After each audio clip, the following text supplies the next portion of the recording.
Sir, ಸಚಿವರು home ಮಿನಿಸ್ಟರ್ಗಾಗಲಿ ಅಥವಾ ಮುಖ್ಯಮಂತ್ರಿಗಳಾಗಲಿ ಅವ್ರ ವಿಚಾರ ಪ್ರಸ್ತಾಪ ಮಾಡಿದ್ದಾರೆ, ಅವ್ರಿಗೆ ತಲುಪಿಸಿದ್ದಾರೆ ಈ ಥರ ಆಗಿದೆ ಅಂತ? ಓಕೆ, ಅವ್ರಿಗೂ ಒಂದು ಮಾಹಿತಿ ಇದೆ, ಮುಖ್ಯಮಂತ್ರಿಗಳಿಗೆ ಮಾಹಿತಿ ಇದೆ. ಮುಖ್ಯಮಂತ್ರಿ ಮಾಹಿತಿ ಇರಲೇಬೇಕು, ಯಾಕಂದ್ರೆ ಅವ್ರಿಗೆ ಇದ್ದೇ ಇರ್ತೈತಿ, ಇಲ್ಲ ತಿಳಿಯಕ್ಕಾಗಲ್ಲ. ಗೃಹ ಸಚಿವರ ಜೊತೆ ನಿನ್ನೆ ಚರ್ಚೆ ಮಾಡಿದ್ವಿ ಇದ್ರ ಬಗ್ಗೆ. ಸೊ ಅದನ್ನು ಮುಂದೆ ಯಾವ ರೀತಿ ಒಯ್ಯಬೇಕು ಕಾನೂನು ದೃಷ್ಟಿಯಲ್ಲಿ ಅಂತ ಚರ್ಚೆ ಮಾಡಿದ್ರೆ ನೋಡೋಣ ಏನಾಗ್ತೈತೆ. ನಾಳೆ ನಾಡ್ದ ನಂತರ ಒಂದು ಹಂತಕ್ಕೆ ಬರ್ತೀವಿ. ಸರ್, ಸದನ ನಡೀತಾ ಇದೆ, ಸಹಜವಾಗಿ ಎಲ್ಲರೂ ಪ್ರಶ್ನೆ ಕೇಳ್ತಾರೆ. ವಿಪಕ್ಷ ಈಗ ನಿಮ್ಮ ಹೇಳಿಕೆಗಳ ಬಳಿಕ ಸದನದಲ್ಲೇ ಇದನ್ನು ಪ್ರಸ್ತಾಪ ಮಾಡುವಂಥ ಸಾಧ್ಯತೆ ಹೆಚ್ಚಿರುತ್ತೆ. ಸದನದಲ್ಲಿ ಸರ್ಕಾರ ಇದಕ್ಕೆ ಉತ್ತರ ಕೊಡುತ್ತೆ ಸರ್, ನಿರೀಕ್ಷೆ ಮಾಡ್ಬೋದಾ? ಗಂಭೀರವಾದಂಥ ಪ್ರಕರಣ, ಬಹುಶಃ ರಾಜ್ಯದಲ್ಲಿ ಹಿಂದೆಂದೂ ಕೂಡ ಈ ಥರ ಆಗಿರಲಿಲ್ಲ. ಅಲ್ಲ, ಪ್ರಶ್ನೆ ಕೇಳಿದ್ರೆ ಇದನ್ನೇ ಉತ್ತರ ಕೊಡ್ಬೋದು ಸರ್ಕಾರ. ಯಾವಾಗ ನೀವು ದೂರು ಕೊಟ್ಟರೆ ಅದು ಅಧಿಕೃತ, ಯಾವಾಗ ನೀವು ದೂರು ಕೊಟ್ಟರೆ ವಿಕ್ಟಿಮು, ಅವಾಗ ಅದಕ್ಕೆ ಹೇಳಲಿಕ್ಕೆ ಆಗ್ತದೆ. ಇಲ್ಲಾಂದ್ರೆ ಅವ್ರು ಹೇಳಲಿಕ್ಕೆ ಆಗೋಲ್ಲ. ಈಗ ಯಾರು ಮುಂದಿದ್ದಾರೆ ಯಾರು ಅಂತೇಳಿ ಸರ್ಕಾರ ಹೇಳಲಿಕ್ಕೆ ಆಗೋಲ್ಲ, ಅಧಿಕೃತವಾಗಿಲ್ಲ. ಆ ದೂರು ನೀಡಿದ್ರೆ ಮಾತ್ರ ಸರ್ಕಾರ ಅದ್ರ ಬಗ್ಗೆ ಯಾವುದು ಇಂಥವ್ರು ಹಿಂಗೆ ದೂರು ನೀಡಿದ್ದಾರೆ ಅದನ್ನ ತನಿಖೆ ಮಾಡ್ದಂತ ಉತ್ತರ. ಅಭಿ, ಸೈಡ್ ತಗೊಳ್ಳೋದು ಬೆಟರಾ ಅಥವಾ ಅಪಾರ್ಟ್ಮೆಂಟ್ ತಗೊಳ್ಳೋದು ಬೆಟರಾ? ಚಿಂತೆ ಯಾಕೆ, ಒಬ್ಬ ರಿಯಲ್ ಎಸ್ಟೇಟ್ ಎಕ್ಸ್ಪರ್ಟ್ ಜೊತೆ ಮಾತಾಡು. ಹೌದಾ? ಹೇಗೆ? Boss Vala B the boss ಕೊಡ್ಬೋದು. ಇಲ್ಲಾಂದ್ರೆ ದೂರು ಕೊಡದೆ ಹೋದ್ರೆ ಸರ್ಕಾರ ಕೂಡ ಉತ್ತರ ಕೊಡ್ಲಿಕ್ಕೆ ಆಗೋಲ್ಲ.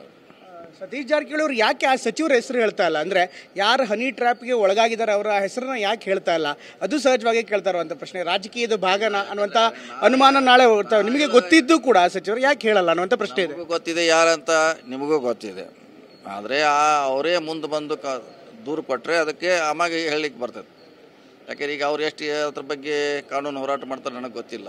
ನಾವು ಸಜೆಸ್ಟ್ ಮಾಡಿದ್ದೀವಿ, ತಾವು ಕಾನೂನು ಹೋರಾಟ ಮಾಡಬೇಕು. ಇಂದು ನಿಮಗಾಯಿತು, ನಾಳೆ ಬೇರೆಯವ್ರಿಗಾಯಿತು. ಬರೀ ನಮ್ಮವ್ರದ್ದು ಅಷ್ಟೇ ಇಲ್ಲ, 20 ವರ್ಷದಲ್ಲಿ JDSದವ್ರದ್ದಿದೆ, BJP ಅವ್ರದ್ದಿದೆ, ಎಲ್ಲರೂ ಮಾಡ್ಕೊಂಡು ಕೂತಿದ್ದಾರೆ. ವ್ಯವಸ್ಥಿತವಾಗಿ ಒಂದು ತಂತ್ರಗಾರಿಕೆ, ಒಂದು ಟೀಮ್ ಇದೆ, ಅದಕ್ಕೆ ವ್ಯವಸ್ಥಿತವಾಗಿ ದಿವಸ ಕೆಲಸ ಅದೇ ಅವ್ರದ್ದು. ಮಂತ್ರಿಗಳ ಕಡೆ ಹೋಗೋದು, ಅಧಿಕಾರಿಗಳ ಕಡೆ ಹೋಗೋದು, ಅವ್ರು ಕೆಲಸ ಮಾಡದೆ ಹೋದರೆ ಅವ್ರನ್ನ ಈ ಹನಿ ಟ್ರ್ಯಾಪ್ ಮೂಲಕ ಮಾಡಿಸೋದನ್ನ 20 ವರ್ಷದಿಂದ ಇದನ್ನು ಕೇಳ್ತಾ ಇದ್ದೀವಿ, ಹೊಸದಲ್ಲ. ಸೊ ಇದು ಭಾಳ ಗಂಭೀರವಾಗಿ ಸರ್ಕಾರ ತೆಗೆದುಕೊಳ್ಳಬೇಕು, ಇದಕ್ಕೊಂದು ಇತಿಶ್ರೀ ಆಡಬೇಕು. ಸರ್, ಅಂತಿಮವಾಗಿ ಈ ವಿಚಾರ ಈಗಾಗಲೇ ನೀವು ಆ ಸಚಿವರ ಜೊತೆಗೆ ಮಾತನಾಡಿದ್ರೆ ಅಂತ ಮಾಹಿತಿ ಲಭ್ಯವಾಗ್ತಾ ಇದೆ. ಕಂಪ್ಲೇಂಟ್ ಕೊಡೋಕೆ ಒಪ್ಪಿದಾರಾ ಸರ್? ಅವ್ರು ಕಂಪ್ಲೇಂಟ್ ಏನಾದ್ರು ಕೊಡ್ತಾ ಇದಾರೆ? ಏನಾಗ್ತಾ ಇದೆ? ನಾವು ಸಜೆಸ್ಟ್ ಮಾಡಿದ್ದೀವಿ. ಅವರು ಯಾಕಂದ್ರೆ ಅವರು ಎಕ್ಸ್ಪರ್ಟು, ತಮ್ಮವ್ರ ಜೊತೆ ಚರ್ಚೆ ಮಾಡಿ ಒಂದು ನಿರ್ಧಾರಕ್ಕೆ ಬರ್ತಂತೇಳಿ ನಮ್ಮ ಅವರಿಗೆ ಸಲಹೆ ಒತ್ತಡ ಕೊಡಲೇಬೇಕು. ಕೊಟ್ಟರೆ ಮುಂದಾರ ಇಂಥ ಕೆಟ್ಟ ಪ್ರವೃತ್ತಿ ಕಡಿವಾಣ ಆಗುತ್ತೆ. ಈ ಘಟನೆ ಎಲ್ಲಾಗಿರೋಬಹುದು ಸರ್? ಸಹಜವಾಗಿ ಕುತೂಹಲ ಇದೆ. ಕೆಲವರು ಶಕ್ತಿ ಕೇಂದ್ರ ಅಂತ ಕೆಲವರು ಆರೋಪ ಮಾಡ್ತಾರೆ, ಕೆಲವರು ಹೊರಗಡೆ ಅಂತಾರೆ. ನಿಮಗೆ ಮಾಹಿತಿ ಇದೆ, ಹೀಗಾಗಿ ಈ ಘಟನೆ ಎಲ್ಲಿ ನಡೆದಿರೋಂಥ ಬಗ್ಗೆ ವಿವರ ಏನಾದ್ರು ಪಡೆದಿದ್ದೀರಾ ಸಚಿವರಿಂದ? ಇದು ಕಚೇರಿಯಲ್ಲಿ ಕೂಡ ಆಗಿದೆ, ಅವ್ರ ಮನೆಯಲ್ಲಿ ಕೂಡ ಮಾತಾಡಲಿಕ್ಕೆ ಪ್ರಯತ್ನ ಮಾಡಿದ್ದಾರೆ, ಅವ್ರ ಕಾನ್ಸ್ಟಿಟ್ಯೂನ್ಸಿಯಲ್ಲಿ ಕೂಡ ಆಗಿದೆ. 3 ಕಡೆ ಅಟೆಂಪ್ಟ್ ಮಾಡಲಿಕ್ಕೆ ಅದು ಇನ್ನೂ ಕಡೆ ಸಾಕಷ್ಟು ಸರಿ ಆಗಿರ್ಬೋದು. ಯಾಕಂದ್ರೆ ಅವ್ರ ಕೆಲಸ ಇದೆ, ಅಂಥ ಟೀಮೇ ಇದೆ, ಅದು ರೆಡಿ.